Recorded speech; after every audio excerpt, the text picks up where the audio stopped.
The movie starts in summer with the man Gary driving a tolling truck.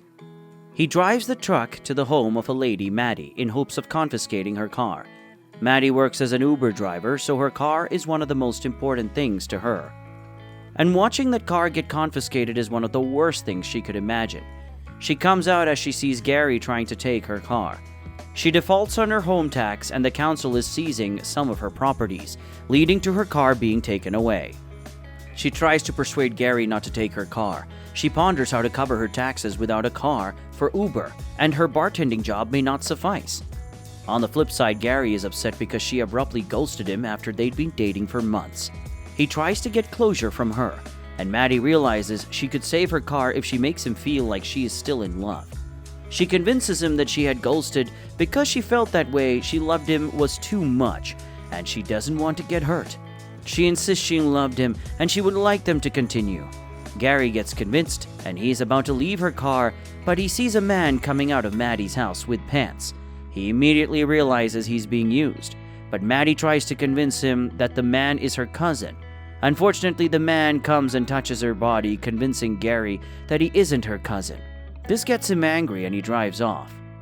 Left with no choice, she wears her skating shoes to work. She coincidentally sees her car in front of a store where Gary buys breakfast. As a smart lady, she tries to unchain her car and take it away, but she doesn't know she didn't unchain it well. When she drives, the chain drags the car back, and Gary calls the police on her. One friend bails her out and warns against actions jeopardizing her license, but she vents about the agony of losing her home. Her late mother gave her the house, and she feels it should be kept in her memory. She has until September 1st to pay the tax, but without her car, there is nowhere she can get the money. She goes to work and she angrily fights with a customer. Her boss, Fern, advises her to fold napkins and calm herself.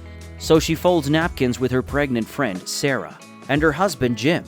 Sarah searches on cars for sale, and she sees an unusual posting about a wealthy family who's looking for a girlfriend for their introverted son. According to the posting, the lady should be around her early to mid-20s, but Maddie is 32 years old. Regardless, she thinks she can pass for her mid-20s. The reward for the job is a Buick Regal's car, and that really seems like the solution to Maddie's problem.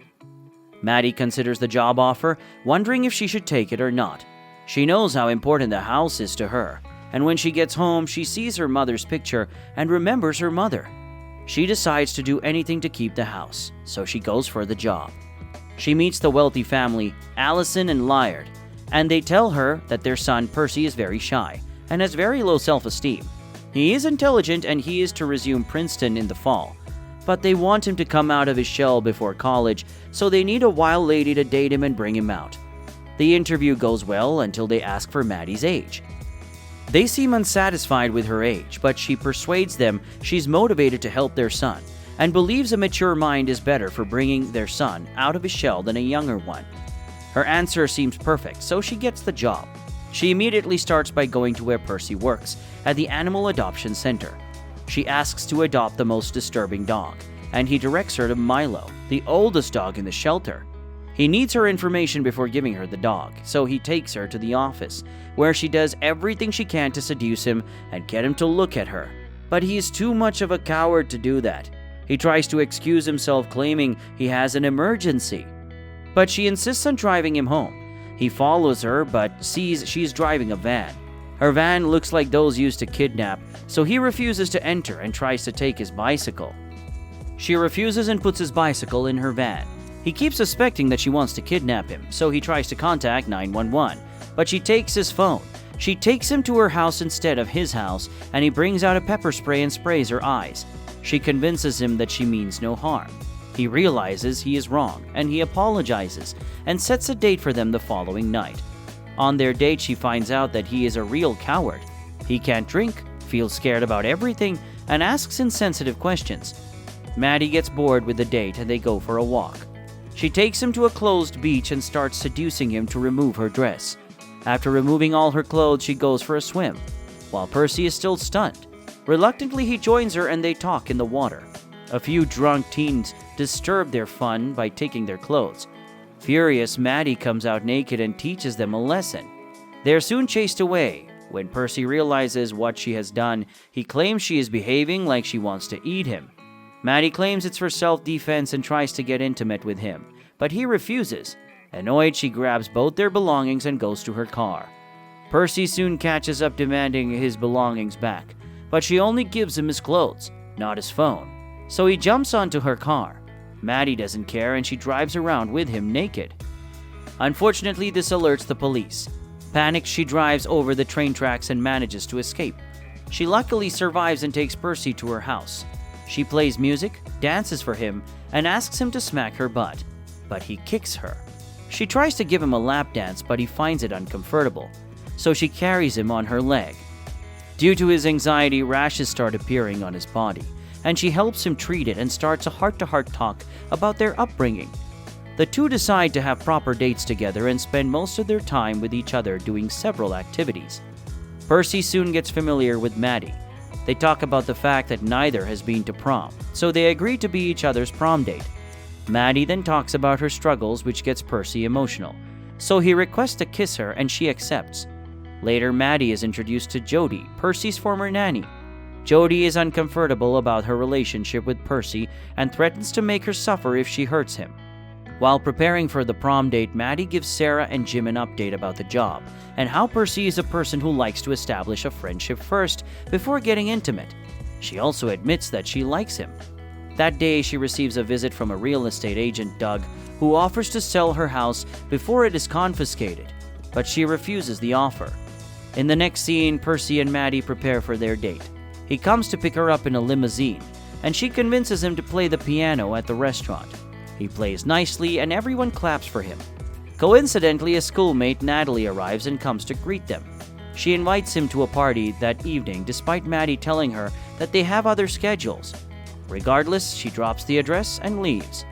Later, Percy tries to talk about the future with Maddie, but Maddie breaks him out of the conversation. He gets pissed and walks away. He decides to go to the party and leaves her in the car. Maddie goes to find him and she gets into a fight with some students. She finds out he is in a room with Natalie. She breaks the door and finds them on the bed, but Natalie says they didn't do anything and he took a pill. Maddie forces Percy to vomit, causing a scene from the rest. Natalie's father arrives and tries to chase Maddie away, but Percy comes to her defense. He tries to hit the man but ends up hitting Maddie instead. On their way back, Percy confesses his feelings to Maddie and asks to have intercourse with her. She refuses because he's drunk. The following day, Percy tells his parents he no longer wants to go to school at Princeton because he wants to stay with Maddie. His parents get furious and call Maddie. They tell her to take the car, but help them convince Percy to attend college. When Maddie is about to reply, Percy connects his Bluetooth and overhears their conversation. He gets extremely upset. He feels betrayed and decides to take revenge. He invites Maddie to meet his parents and also breaks into Maddie's car. He asks to have intercourse with Maddie, and she allows him. Although it ends as fast as it starts, he accuses her of deceiving him, but she tries to convince him that she doesn't have a choice. She walks away thinking the car is gone, but Gary takes the car to her. She uses the car to make money and pay her property tax. After she finishes her debts, she organizes a party for Sarah and Jim. They inform her they are relocating to Florida because of the high rent, and Sarah also advises her to be happy even if it means she move out of the house. She takes Sarah's advice and decides to relocate to California, but she wants to reconcile with Percy first. She tries to find him and eventually meets him, but he refuses to talk to her. She jumps in his car and he drives her around the beach. Her clothes catch fire, and he drives to the water to save her. They reconcile and talk. Maddie sells her house to Jim and surprises Sarah with it. She also picks Percy up for school and shows him she has adopted Milo as her dog. They both drive to Princeton to start their new chapter as the movie ends. Subscribe to watch more videos like this, leave a like to help the channel out, also leave a comment if you'd like us to recap your favorite movie. Thanks for watching.